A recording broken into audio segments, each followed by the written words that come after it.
Some people have been asking me yung scholarship ko sa LaSalle and ano yung ma-advise ko sa mga gusto rin maging scholar sa DLSU Senior High School.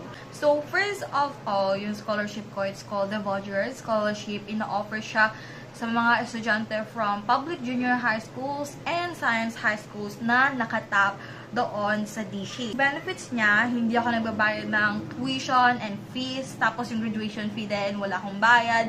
And second, may 6,000 na stipend monthly for 11 months. Third, merong 4,000 na accommodation subsidy na makukuha mo if you submit a contract with a dorm or condo or apartment. Ang ma-advise ko sa mga gusto rin maging scholar, first of all, dapat kumpleto yung application requirements mo, that's a given.